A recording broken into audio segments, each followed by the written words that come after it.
Now, there's no doubt about it that right now, Disney and Lucasfilm are at a standstill. They're in a phase of panic after all the emergency meetings that have been taking place over at Disney between Bob Iger and the board, as well as, Kathleen Kennedy really in a very tough and rough spot right now after what happened with the Indy 5 box office collapse, and especially how Mission Impossible 7 and its debut tomorrow is going to completely pause any kind of box office results for the most part regarding the Dial of Destiny. This is Mike Zero. Subscribe if you're new and like this video to see future updates. I'm also on Twitter at Mike01. I thank you all so very much for the great and kind support, and let's get right into the subject, shall we? Now, there's a lot of things going on right now with both the Marvel Cinematic Universe, Star Wars, and what's currently happening with Indiana Jones 5, unfortunately but true. There's been a lot of mishaps happening over at Disney, and they really have to find a way to course correct this. And the only way to go about doing that is getting a new CEO, getting rid of Kathleen Kennedy, and getting more competent board members on board that really know exactly what they are doing with this business. Now, we know one major player about this as well is that they really have been going way over budget for a lot of these projects, especially with Indiana Jones 5, the Dial of Destiny being a very big, factor into why they're losing so much money, but it's not just that. It has a lot to do with the story and exactly, what Kathleen Kennedy and those like James Mangold actually threw into this film. But beyond that, we have a full Star Wars slate of movies that are still on the horizon that are remaining on the roadmap, and that consists of the Rey movie, the James Mangold Dawn of the Jedi film, which, by the way, it's not looking good for Mangold. We talked about this in the recent post, as well as Dave Filoni's Star Wars film. However, with actress Daisy Ridley still attached to the Rey movie that is set to begin filming in 2024, one major development coming out of this film is beginning to spell a recipe for disaster for the film.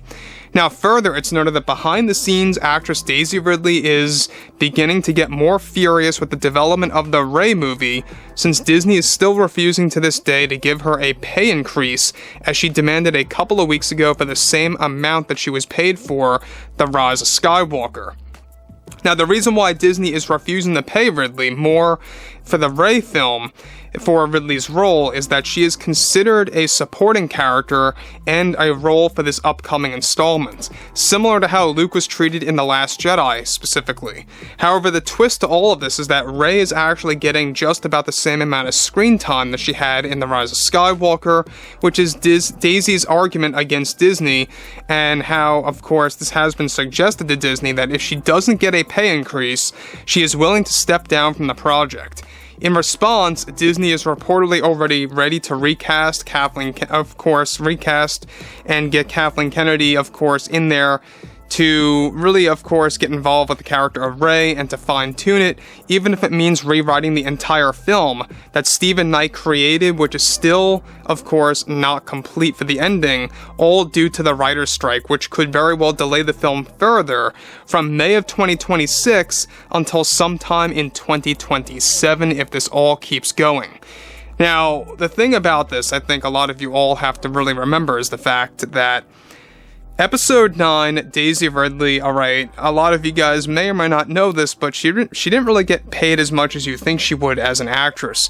So the fact that she's getting paid half the amount for this upcoming Rey film, just because she's labeled as a supporting character, and she's getting the same amount of screen time as she did in Episode 9, does that not sound to you like Disney is using a sneaky tactic to not pay as much money into this film, especially for a main lead returning into this movie? It sure sounds like it, because we have heard rumblings about that the Rey movie is being marketed like that it's going to focus on the Rey character, but really, it's all about these new main characters, where Rey is going to be more around the lines of like a Luke in The Last Jedi. So, I think that, Ridley has a reason as to why she is so upset about getting paid pretty much half at this point, because she's not only being essentially lied to by Disney. I mean, let's face it, she's being labeled as a supporting role, but yet she has the same amount of screen time, reportedly,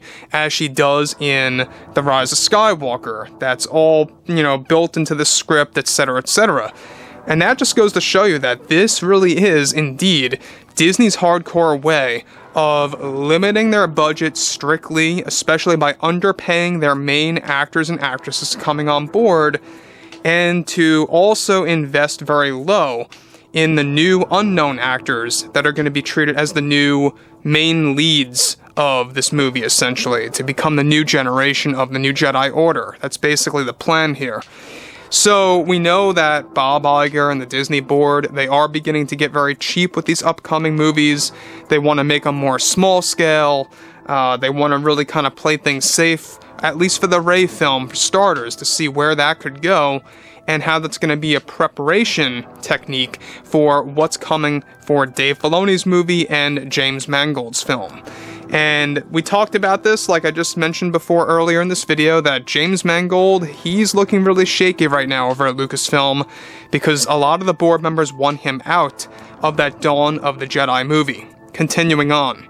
Further, Ridley also has been very angry with Lucasfilm and Disney from pushing to make some major design changes for the character that she is not in agreement with for the upcoming film, many of which are already in the form of storyboards and concept art that are described to be a disastrous design for the character and pushed by no other than Kathleen Kennedy. Right now, the Rey film is facing another delay for its release if the writer's strike continues into September of this year, which only spells doom for Lucasfilm. Some of the board members have already suggested canceling the movie altogether.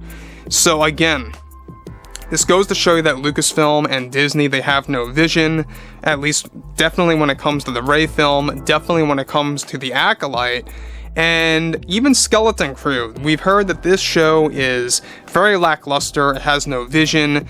They are basically Marvelizing that series, turning it basically into Star Wars meets Marvel, meets Stranger Things. It's gonna be a mess.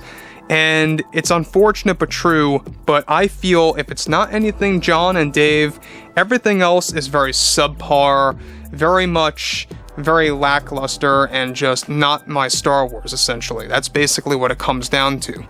And look, the Ahsoka series is probably a make or break scenario at this point. It really has a lot of weight on John and Dave right now, and they are going through so much stress to really kind of market this show correctly, and so far, even the marketing for the Ahsoka series is lacking a little bit, even though we're about a little over 1 month away from this thing debuting on August 26th. So again, there's a lot of things going on right now over at Disney and Lucasfilm, especially with this Rey movie. They do have plans to begin filming by April of 2024. Again, I would not be surprised that that gets shifted all because of the writer's strike, because we all have to remember the full ending for the movie is not written yet. Stephen Knight still has about, 30 days or so, or about a month to complete the script. So, yeah, there's that. That's a big snag there. So anyways, guys, drop a comment below. Fill me in below in the comments what you all have to say about this. And if you guys did enjoy the content for today, make sure to drop a thumbs up on this video to support the channel, and I will catch you guys next time.